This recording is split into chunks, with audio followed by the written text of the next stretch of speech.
Okay, so I'm so sorry. This week's video is going to be an entire week late because I've managed to have technical issues uploading it, and YouTube is not something I'm that familiar with. So when I have technical issues, it kind of snowballs, and panicked, and then I locked myself out of my Gmail account, which it says it's going to be 3 to 5 days before I'm back up and running. So anyway, this video took me the longest to make of any video I recorded this far, so I hope you enjoy it, and I hope it was worth all the extra trouble.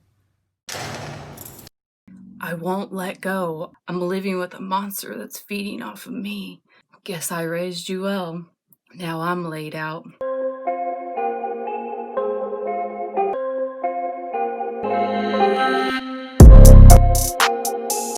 If you're new here, my name is Jackie, and I'm a recovering drug addict and alcoholic, also a small business owner of Goodie Stash over on Poshmark and eBay. So today's video is very raw and there is profanity, so please keep that in mind if you have small children around you. If you've not seen any of my journal entry videos, I have quite a few of them on my very early recordings.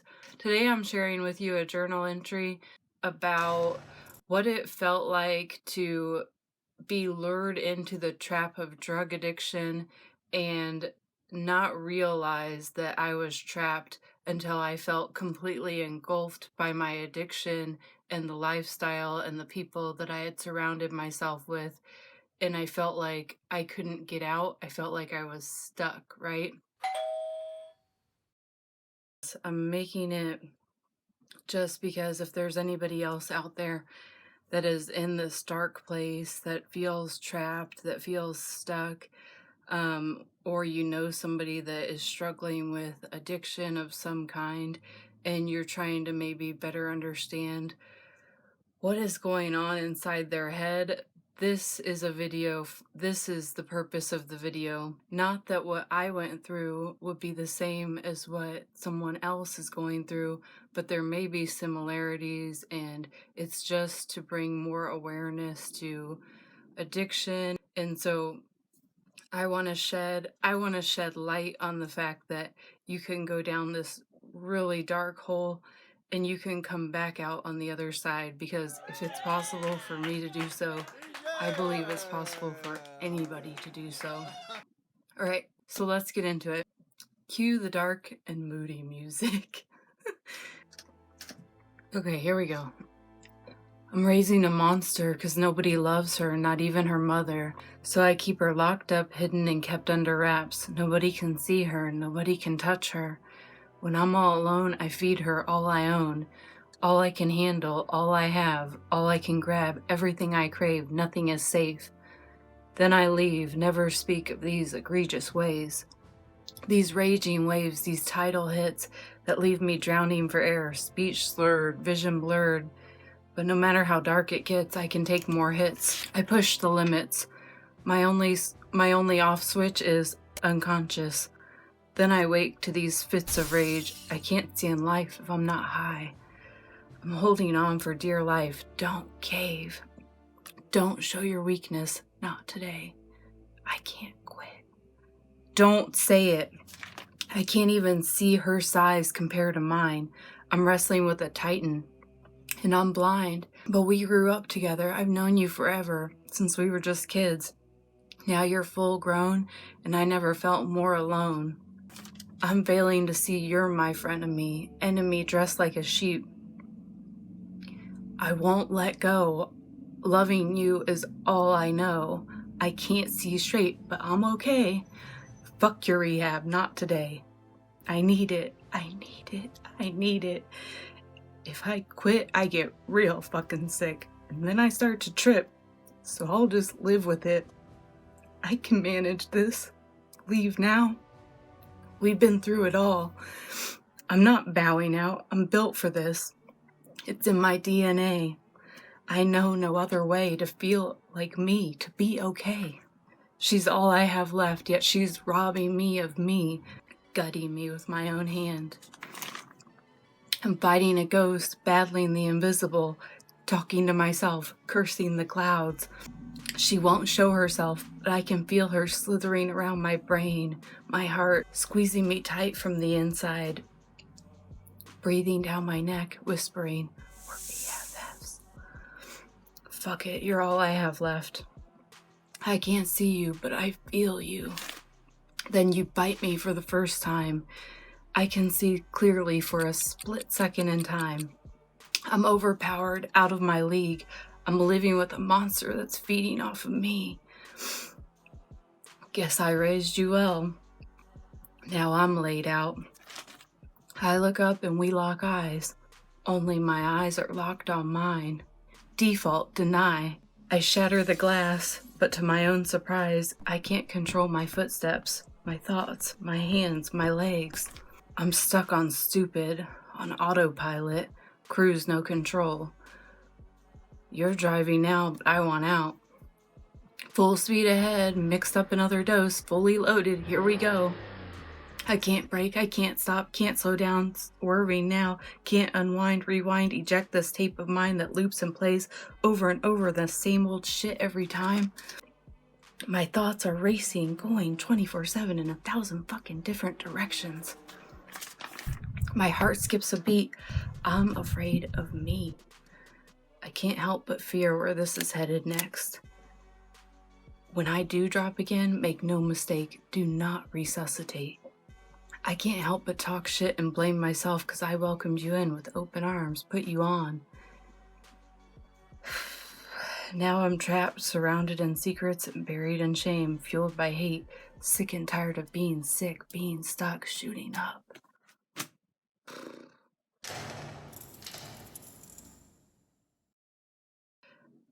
For simplicity's sake, I used to divide my clean time up by like, oh, I quit hard drugs on this date, I quit alcohol on this date, I quit prescription pain pills on this date. But for the sake going forward of simplicity, I'm just gonna say I'm clean and sober off all drugs and alcohol for 6 years. And I'm sharing this because if you think that you know your loved one or yourself, you're thinking you go down into this trap of drug and alcohol addiction or whatever it is you're addicted to, that once you go down so deep there is no way out. I want to shed light on the fact that there is a way out, because I was somebody that went from just using casually, using for fun, using in control for a really long time. And if drugs didn't give me something, I wouldn't have kept using them.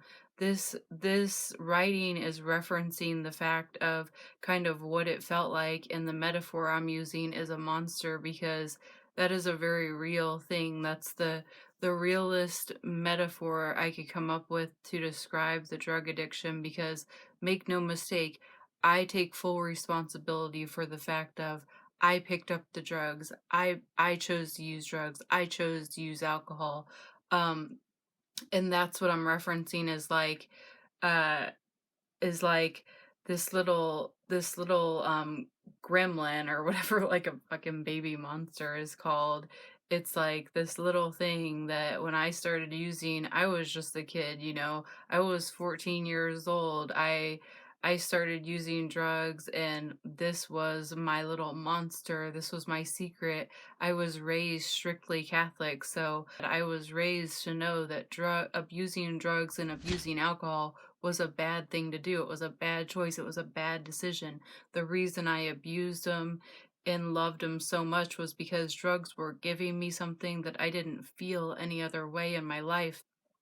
They were giving me something I didn't have before, and that was kind of like the illusion in the trap. That is kind of like the illusion in the trap that I'm referencing, is like it starts off as this little secret, you know, this little monster that I'm feeding and I'm in control of, and I'm able to feed it with drugs and alcohol as I wish to feel like myself. It makes me feel complete. It makes me feel free. It makes me feel like my true self is able to come out in the world, and it opens up this whole other world of people and associations and things that I um, never would have experienced had I not gone down that road. Don't recommend it for anybody, don't get it confused, but I'm just saying, if drugs didn't give me something, I wouldn't have wanted to use them. I wouldn't have. Oh, my foot fell asleep. So I'm growing up with this monster that has become what appears to be my best friend. We do everything together. I feel like my true self when I'm around you. And then the longer I go and the longer I keep it a secret, the bigger it grows, the stronger it grows. It's turning into a full size monster, and I'm not realizing what I'm dealing with. I can't see your size. I'm saying I can't see that I'm becoming overpowered by this thing that I'm feeding constantly and that I'm not telling anybody about. And if anybody with good intentions is trying to reach out and trying to say, "Are you sure you're okay? Are you sure you're doing okay? You seem off. Something seems wrong." I fully deny it, and I want to fully protect this monster that I have as my little best friend here, because I'm protecting this because now it seems like this is a part of me, you know. Now it seems offensive for you to have a problem with my drug use, because it seems like if you have a problem with my drug use, it feels like you're saying you have a problem with me, because when I use drugs, I feel like I'm in this illusion of when I use drugs, I feel like I'm my true self. So if you don't like me as my true self, then you can get on out of my life because you must not be my true friend. And see, the monster is growing and growing and taking over me, so much so to where I think I'm just built this way. This is who I am. It's in my DNA. That's what I'm referencing there. And by the time the monster starts to betray me, I would reference that to maybe getting arrested and starting to see some legal consequences for my drug use and basically being a criminal. And I still I I don't want to let go. I don't want to let go of loving this monster because we've grown so close. I am becoming the monster. I am, you know, the monster is taking over. Then one day the monster bites me, and then I'm referencing overdoses. So now I can see clearly in these little glimpses of sobriety I get when I wake up in the hospital, and I start to realize I'm dealing with a full grown fucking monster that's living inside of me, that's basically wanting me, that's basically out to kill me. And at that point is when I'm sort of trying to express the powerlessness of drug addiction. And that's something I learned about in AA and NA. And back then I was never willing to accept that I didn't have power over something. I hadn't yet become an IV user, and when I was in NA and AA. But how I can best describe it is before becoming an IV user, it was like I was standing in a really deep pothole on the road. You could see like my head, top of my head, but you couldn't see anything else. And I was deep in that pothole. And once in a while, somebody would come around and kind of lend me a hand and be like, "Hey, are you sure you're okay? You look like you're kind of stuck there." And I would just deny, deny, deny. "No, I'm fine. What are you talking about? I live here. Like, this is where I'm supposed to be. You know, I'm not lost. This is where I want to be. I want to be doing this. This is what I'm choosing to do. This is a part of what I love to do. This is what I love to do. Of course, I don't need help." You know, and then becoming an IV user, it was like almost immediately overnight, an earthquake just crumble, an earthquake comes and just I fall so far down deep into the ground that I can no longer see up. I can no longer see light. I'm only surrounded and engulfed in this darkness of my drug addiction and the criminal lifestyle, and I don't see a way out. And then this is the period when I'm talking about being on autopilot, you know, my realizing that this drug addiction, and it has completely taken a hold of me, and I'm on autopilot. I'm like, you know, I'm doing things that I don't agree with, the my true like It's almost like an out of body experience. Yes, I did the things. Yes, I know I did the things. Yes, I chose to do the things, but I'm doing things that I normally wouldn't do. I'm desperate for these drugs. I'm desperate to not go into this sickness that I go into if I don't use the drugs. I'm desperate to feed this addiction, this monster that's raging inside me, that's completely full grown. And no matter how much I feed it, it needs more, more, more every time. And so I'm kind of referencing this powerlessness that they talked about in AA and NA that I didn't know of before, but now I'm experiencing that powerlessness and that pure desperation. And that's the point in which I start to become um, disgusted with myself, full of hate for myself, completely disgusted with myself, completely ashamed of how low I've fallen, completely just filled with hate, just filled with hate and fueled by hate. And that's the point in which I start to desperately plead out for help. I start to, go hide places, and I rarely would actually cross my hands or cross my hands when I prayed, because I felt like that would be showing my weakness or admitting that I actually couldn't quit the drugs, even though now I wanted to quit the drugs. I wanted off this roller coaster. I want off this car. I want out of this car that's on autopilot, that is my body, that I'm no longer in control of, that the monster has like completely taken over, and I just want out, but I don't see a way out. And that's where I ended. I'm talking about I'm just desperate. I'm tired. I'm sick and tired of being sick, being stuck. I'm tired of shooting up, yet I can't find a way out. Um, and um and and at that point, I started to pray. I started to pray desperately these emergency prayers. Please, God, please just send one good Samaritan. If there's one person in this whole entire town that doesn't do dope, send them to me right now if you want me to get clean. I started to pray these desperate prayers. And I believe the only reason I'm sitting here today is because my prayers were answered.